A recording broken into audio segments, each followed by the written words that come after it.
Hello, welcome to my kitchen. My name is Armando and I'm gonna be making today some Venezuelan food, very traditional from my country. We're gonna be making arepas with Reina Pepiada, which is basically a chicken salad with avocado and cream cheese. Very delicious.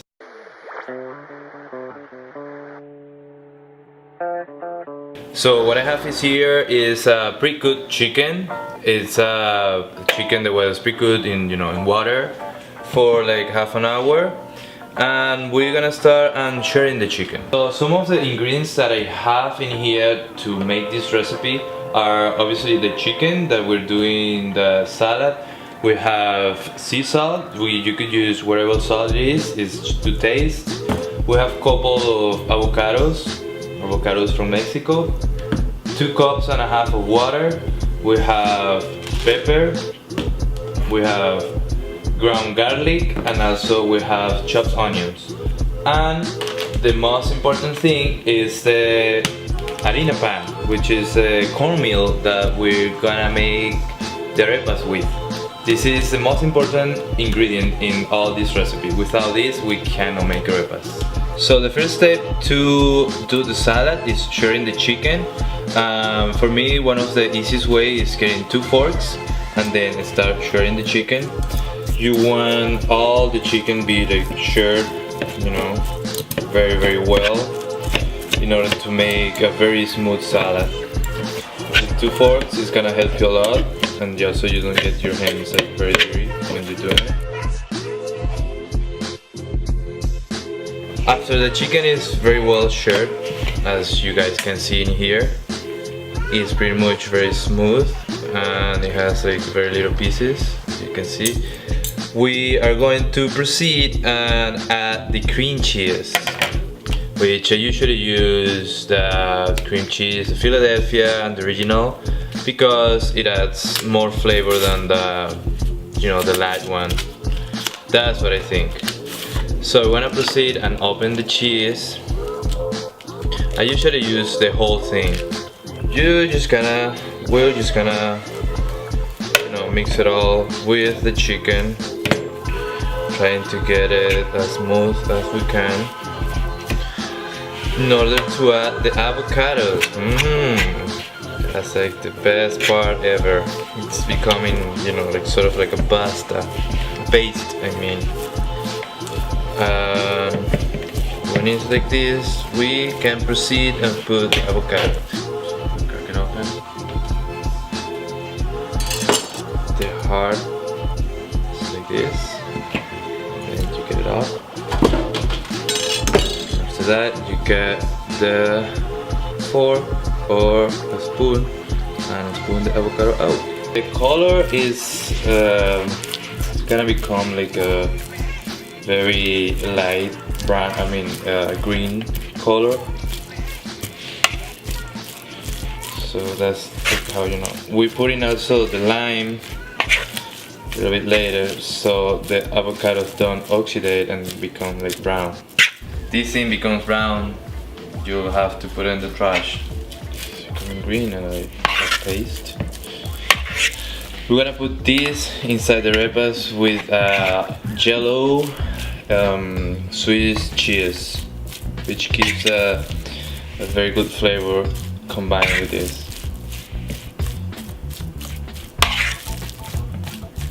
You can also leave like the little avocado chunks if you like. So after we put the 4 avocados in and we mix it very well, so you're gonna have a paste like this. It's greenish, right? And we're gonna proceed and put lime in. So this gonna help to the avocados not to oxidate, and actually it's gonna give you, the lemony flavor on the chicken. That it's amazing. One of the tricks that I usually do to get the most juice out of the lime is press it against a table and roll it out. It's like smooshy inside, so it has the whole juices out already.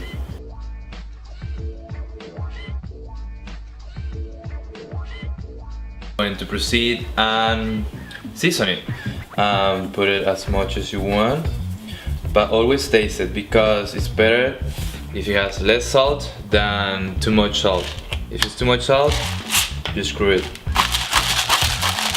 You have to make either more chicken or put more avocados in. Garlic is always good in everything. You know, a little bit of fried onions. We have finished the filling that are gonna be on the arepas. So we're gonna proceed and do the arepas right now. The filling is already seasoned with salt, pepper, garlic, and a little bit of onion. It is perfect. So we're gonna set it aside until we do the arepas. To do the arepas, we need 2.5 cups of water, but I'm gonna use just 1.5 cup of water, fresh water, and the another cup of water I'm gonna use the chicken stock that I previously made when I was doing the chicken for the filling. It's right here, if you guys can see. So what I'm gonna do is I'm gonna use a measuring cup and I'm gonna put a cup of the chicken stock. This kinda gives it amazing flavor. So we're gonna season with a little bit of salt because the chicken stock already has salt. And I like to season mine with the same things that I always use. I'm gonna use garlic again, a little bit of garlic, so the masa has flavor on it. So a little bit of garlic and a touch of pepper. Usually none of these things goes into doing the masa for the arepas, but you know, I like to improvise a little bit, and also this gives to the masa much flavor on it. So when I proceed and put the masa, the harina pan, into the water. How it usually goes is the same amount of water that you put in, you put the same amount of harina pan. So I put 2.5 cups of liquid. I'm gonna put 2.5 cups of the harina pan. You can easily find the harina pan in every grocery store. They now are available because we Venezuelans are everywhere now. We're like Chinese people. So we put in the second cup of harina pan on the liquid. Make sure you wash your hands because it's gonna taste more salty then. So usually put just 2 cups of harina pan in here, so I'm missing a half a cup. It's okay, man. The thing is that if you didn't wash your hands, at least put hand sanitizer into the bowl to keep the meal and the hand fresh, clean, right? Exactly. It's pretty much done. It's not sticking anymore much in your hands. So you're gonna take a portion of it, like I don't know, I'd say like a golf ball. Try to make it as round as possible first with your hands. Don't worry, this takes a lot of practice. I was born into it, so that's why I do it very fast. So this is like a round ball, and after this you're gonna take your both hands and gonna, like, I don't know how you say this in English. Just like pat it around, just pretty like much. yeah, exactly. Until it becomes this. So this is the arepa uncooked. After you do all this process and it's like perfectly round, this is like very small, this is like for a girl that says, you know, I don't need that much. You put your pan, you could be a pan, you don't have to have this thing. Just put it in for a little bit. This is pretty much what we eat in Venezuela, like lunch, dinner, breakfast, when you're drunk, when you're not. This is like, I don't know, our bread. We don't eat that much bread, but we eat this. Usually like on the streets, you're gonna have like street vendors selling ready-made arepas with different type of fillings in Venezuela. That's very common, and also because in Venezuela, it's in Latin America, we drink a lot. We're very heavy drinkers. And I close like at 5 or 6 in the morning. And after you go out from the nightclub, you're like hungry, crazy. So where you go? So you go to eat an arepa. Usually it's like the street vendor in front of the nightclub selling the arepas. It's very funny. So pretty much this is my first time kind of shaping, forming the arepa. I'm gonna make a arepa with you so you can like follow step by step, okay? Okay, alright. So you first take your portion. Alright, this deformed. Okay. You put it in the palm of your hand. Alright. And try and like round it. Round it up? Don't press so much because if you press you'll do like this. Okay, alright. So go around, try to round it as much as you can. And make a ball. Like that? Yeah, so you see it when it has like this like a small pointed ball? thing? Yeah. You just like with your hand, you like, yeah, Like exactly. that? And then after you have the ball, you just with your hands Press it down gently? press it down gently, yeah, a little bit, and then so you press it, Yep. and then after you press it, it's gonna stick in this hand. So you press it and then you put it. Okay. So you see that the ball is going around. You see? That's it. You made your first arepa. Hey, it's like a frisbee. Then you put it there. Careful, it's hot. This was invented in the 60s. In the 60s? No, in the 50s. By a company that is called Polar in Venezuela. Before this, people used to buy the corn and make the meal before the arepas. Gotcha. So it was such a like an entire day trying to do this. So they became with this mixer that is like dry corn and you just pour water and that's it. It becomes the arepas. So now this is pre-made, and then you said back in the day it's like really handmade, real hand prep. So is there like a difference because this is prep made? Like is like any It's not taste much different? different. No, because this became like such a popular thing that the real thing disappears because it tastes it's the same. Imagine there was so much like difficult to make arepas they were areperas, what we call. There's a business that they used to do arepas for everybody because it was such a pain to make like, one arepa it takes you like half a day, because you have to take the corn and then peel it and do all the things just to make a couple arepas. But right now, because this man became with this idea, it's like everybody uses. Okay. So one of the tricks that when you're ready to flip the arepa around is when you touch it, it's not sticking it, as you see. We put just this one and this one is sticky. You can't move it, like this one, see? It's not ready yet. So we usually do it by hand because we're so accustomed to this, but this is very hot. This is gonna be like a very crunchy. When you eat it, you're gonna feel like the crunch on it. So the arepas are pretty much done. Another trick that you can do to know if the arepas are done is like taking the arepas. It is very hot, like my hands are accustomed to this.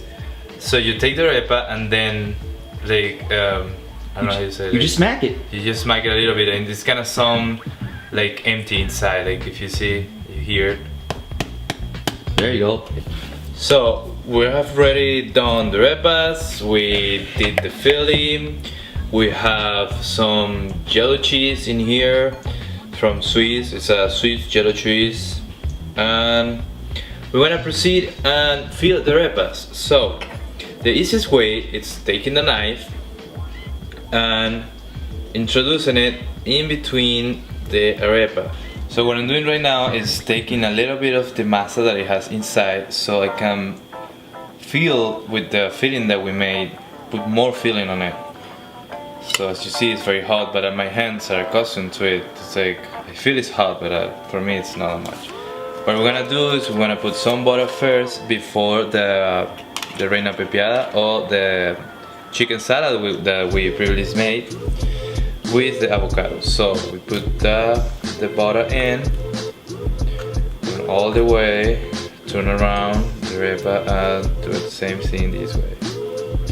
Some people don't like butter on the arepa. I love butter on the arepa. It's like, for me, fat is flavor, so always know that. So we're filling it with the mixture that we did. I think that's enough mixture for the arepa, and then we proceed to put this cheese, yellow cheese on it. So this mixture goes amazing with it. So what you do is this, and the arepa is filled. You ready to try your first arepa? Yeah, dude, I am excited, dude. Ready? Go ahead. Cheers. Yep.